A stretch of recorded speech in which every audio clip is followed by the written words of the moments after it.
गुरुर्ब्रह्मा गुरुर्विष्णु गुरुर्देवो महेश्वरा गुरुः साक्षात् परब्रह्म तस्मै श्री गुरुवे नमः।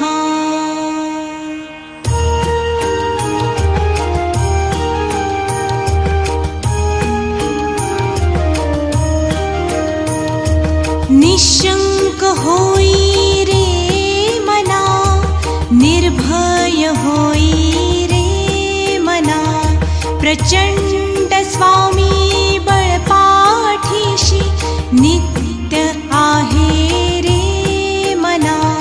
अतर्क्य अवधूत हे स्मरत्रगामी, अशक्य हि शक्य करतील स्वामी।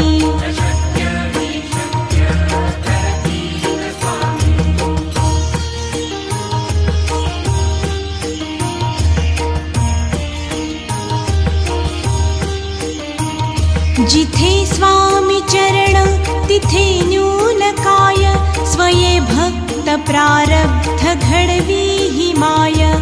आज्ञेविण काळही नाने त्याला, परलोकी ही ना भीती तयाला। अशक्य ही शक्य करतील स्वामी।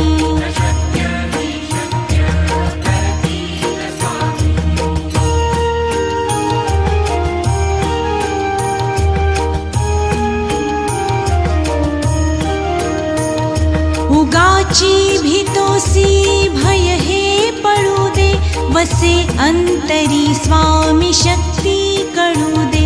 जगी जन्म मृत्यू असे खेळ ज्यांचा, नको घाबरू तू असे बाळ त्यांचा। अशक्य ही शक्य करतील स्वामी।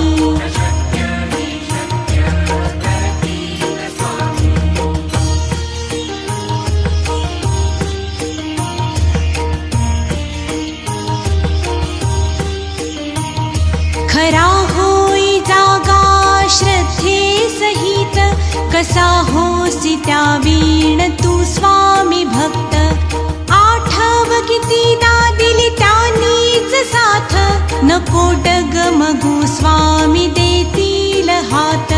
अशक्य हि शक्य करतील स्वामी।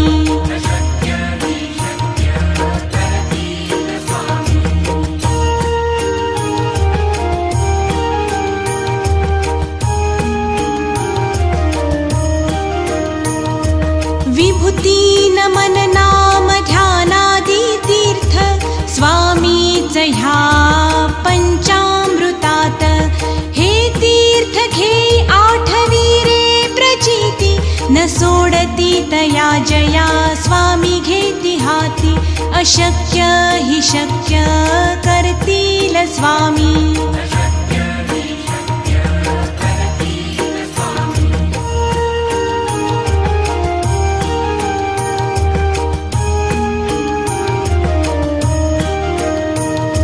निशंक होई रे मना, निर्भय होई रे मना, प्रचंड स्वामी बळपाठीशी नित्य आहे रे मना। अतर्क्य अवधूत हे स्मरत्रगामी, अशक्य हि शक्य करतील स्वामी।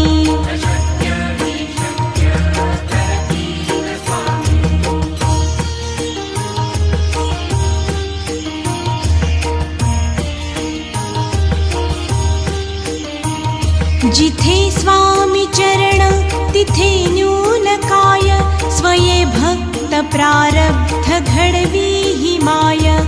आज्ञेविण काळही नाने त्याला, परलोकी ही ना भीती तयाला। अशक्य ही शक्य करतील स्वामी।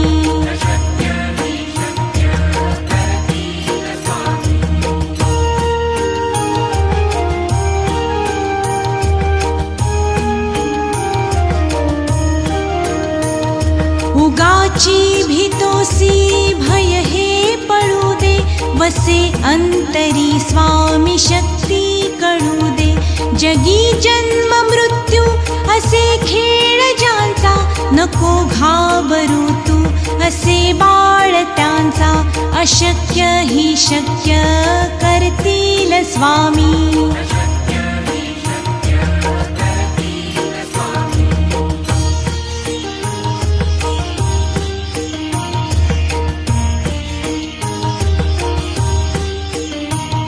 खरा होई जागा श्रद्धे सहित, कसा होसी त्या वीण तू स्वामी भक्त.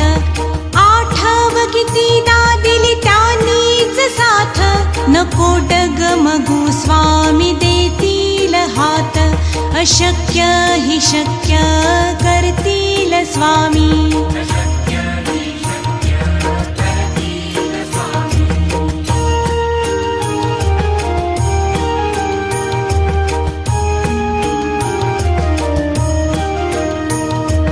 विभूती नमन नाम ध्यानादी तीर्थ, स्वामीच ह्या पंचामृतात. हे तीर्थ घेई आठवी रे प्रचिती, न सोडती तया जया स्वामी घेती हाती. अशक्य ही शक्य करतील स्वामी.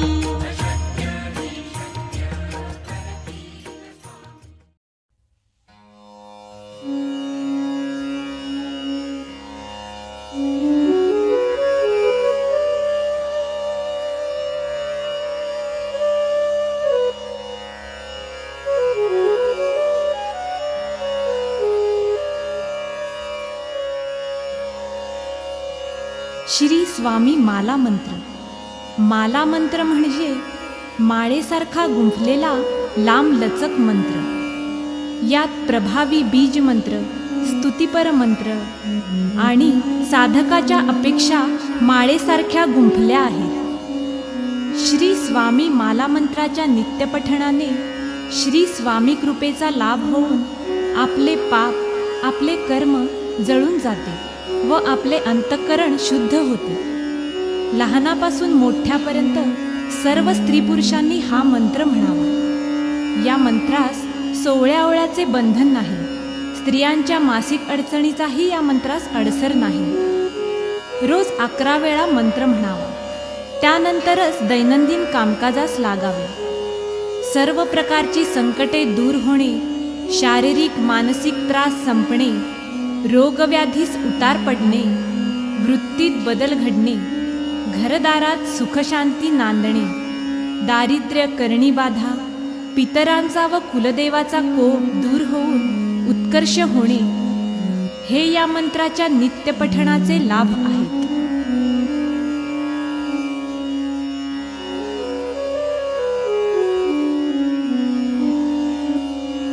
श्री गणेशाय नमः.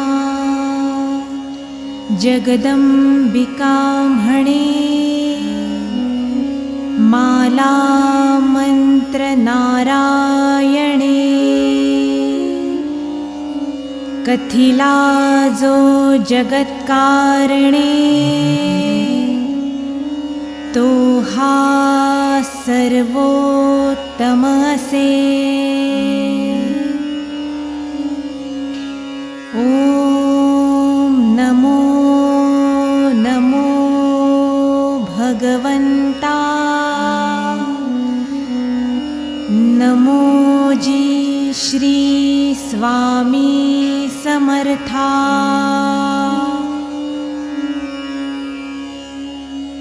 स्मरणगामी दत्तनाथा. योगी मुनिजनवंदिता. चिदानंदात्मका त्र्यंबका. विश्वेश्वरा विश्वधारका. बालोन्मत्त पिशाचवेशा. महायोगीश्वरा परमहंसा. चिच्चैतन्या चिरन्तना अवधूता निरञ्जना जगदाधारा सुदर्शना सुखधामा सनातना सकलकामप्रदायका सकलदुरितदाहका सकलसञ्चितकर्महरा सकलसङ्कष्टविदारा ॐ भवबन्धमोचना ॐ श्री परम ऐश्वर्यघना ॐ स्वां स्वहितधर्मचालका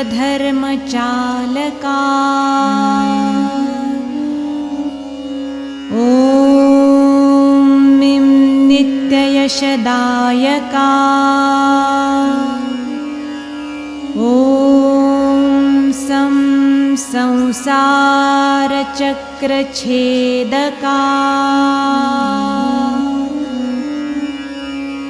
ॐ मं महाज्ञानप्रदायका ओमर्था महावैराग्यसाधका ॐ नं नरजन्मसार्थका ॐ महाभयनिवारका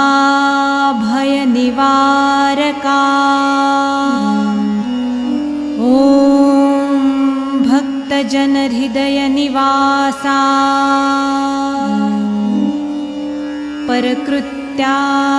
परकृत्याथोपवथोपव परमन्त्रा शान्तव शान्तव परयन्त्रा विखर विखर ग्रहभूतादिपिशाच पीडा हर हर दारिद्र्यदुःखा घालव घालव सुखशान्ति फुलव फुलव आपदा विपदा मालव मालव गृहदोष वास्तुदोष पितृदोष सर्पदोषादिसकलदोषा विरव विरव अहङ्कारा नासव नासव मनचित्तबुद्धि स्थिरव स्थिरव नमो जी नमो देव महादेव देवाधिदेव श्री अक्कलकोट स्वामी समर्थ श्री गुरुदेव नमो नमो नमो नमः।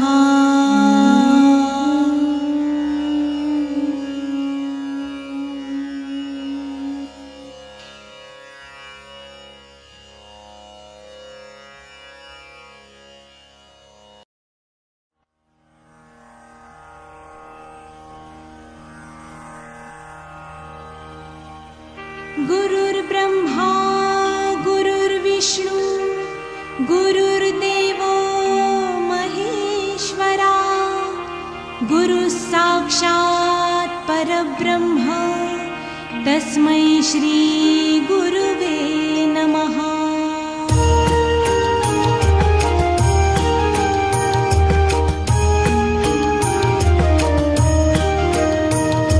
असे पान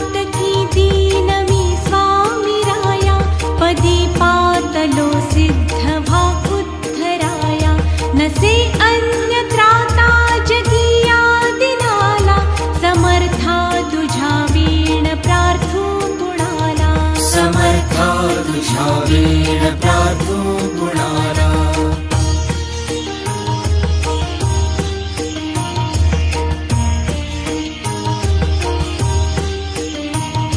मला मायना बापन आप्त बंधू सखा सोयरा सर्व तू दीन बंधू। तुझा मात्र आधार याले कराला समर्था तुझा वीण प्रार्थो गुणाला। समर्था तुझा वीण प्रार्थो गुणाला।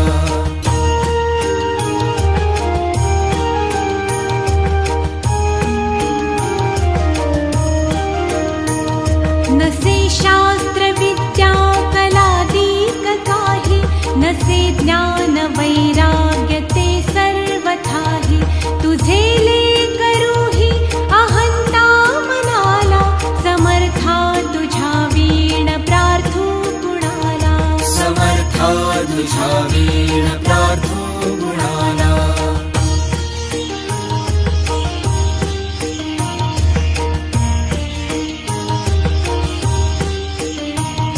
प्रपंची पुराबद्ध झालो दयाळा तुझा दास मीही स्मृती मनाला। क्षमेची असे याचना त्वत्पदाला समर्था तुझा वीण प्रार्थो गुणाला।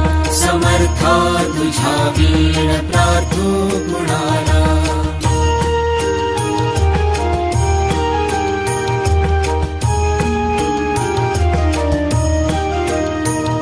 मला काम क्रोधाधिकी जागविले म्हणूनी समर्था तुला जागविले। नको दूर लोटू तुझ्या सेवकाला समर्था तुझ्या वीण प्रार्थो गुणाला। समर्था तुझा वीण प्रार्थो गुणाला।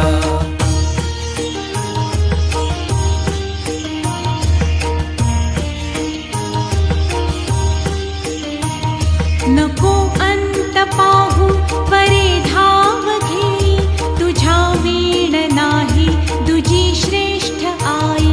अनाथासी आधार तुझा दयाळा समर्था तुझ्या वीण प्रार्थो गुणाला।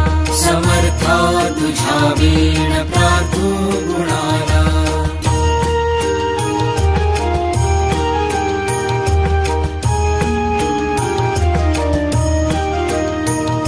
कधी गोडवाणी न येई मुखाला कधी द्रव्य ना अर्पिले याचकाला। कधी मूर्ती तुझी न ये लोचनाला समर्था तुझ्या वीण प्रार्थो गुणाला। समर्था तुझा वीण प्रार्थो गुणाला।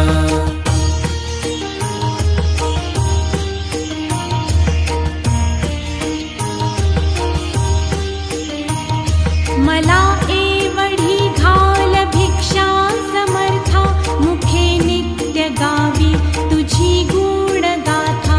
घडो पाद सेवा तुझ्या किंकराला समर्था तुझ्या वीण प्रार्थो गुणाला। समर्था तुझा वीण प्रार्थो गुणाला।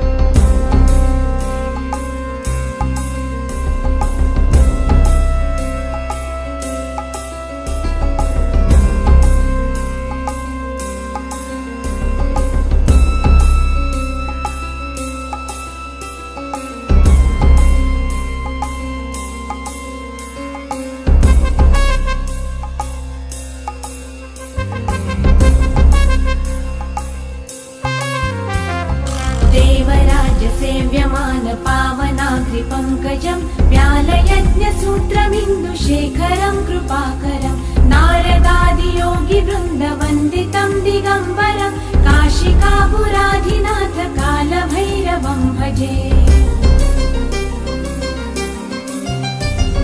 भानुको कोटिभास्वरं भवाब्धितारकं परं नीलकण्ठमीप्सितार्थदायकं त्रिलोचनं कालकालमम्बुजाक्षमक्षशूलमक्षरं काशिकापुराधिनाथ कालभैरवं भजे।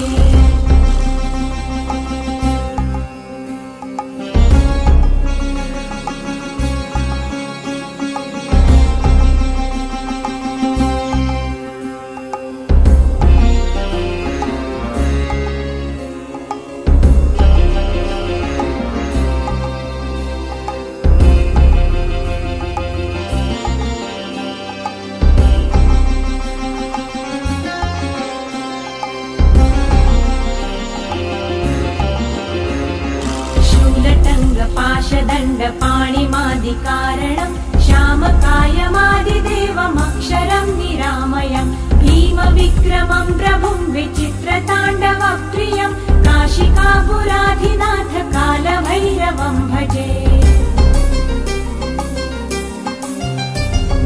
मुक्तिमुक्तिदायकं प्रशस्तचारुविग्रहं भक्तवत्सलं स्थितं समस्तलोकविग्रहं विनिक्वणन्मनोद्यहेम किङ्किणीलसत्कटि काशिकापुराधिनाथ कालभैरवं भजे।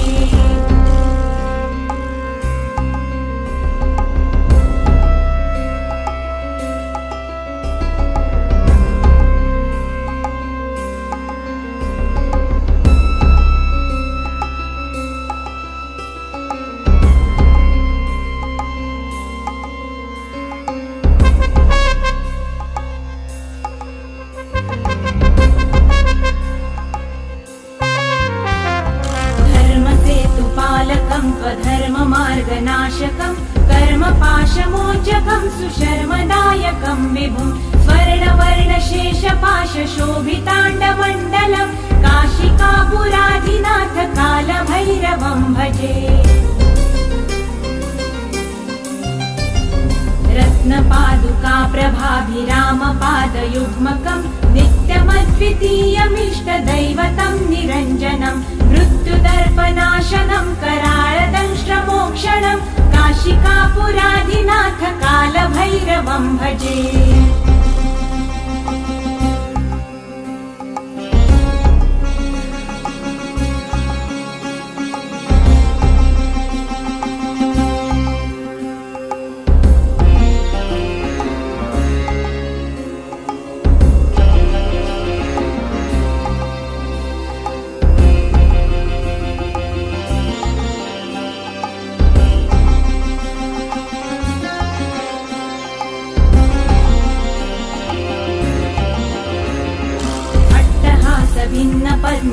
पद्मजाण्डकोशसन्तति दृष्टिपातनष्टपापजालमुग्रशासनम् अष्टसिद्धिदायकं कपालमालिकं धरं काशिकापुराधिनाथ कालभैरवं भजे। भूतसङ्गदायकं विशालकीर्तिदायकं काशीवासलोकपुण्यपापशोधकं विभुं नीतिमार्गकोविदं पुरातनं जगत्पतिं काशिकापुराधिनाथ कालभैरवं भजे। कालभैरवाष्टकं पठन्ति ये मनोहरं ज्ञानमुक्तिसाधनं विचित्रपुण्यवर्धनं शोकमोहदैन्यलोभकोपतापनाशनं ते प्रयान्ति कालभैरवाग्निसन्निधिं ध्रुवं काशिकापुराधिनाथ कालभैरवं भजे। काशिकापुराधिनाथ कालभैरवं भजे। कालभैरवं भजे। कालभैरवं भजे।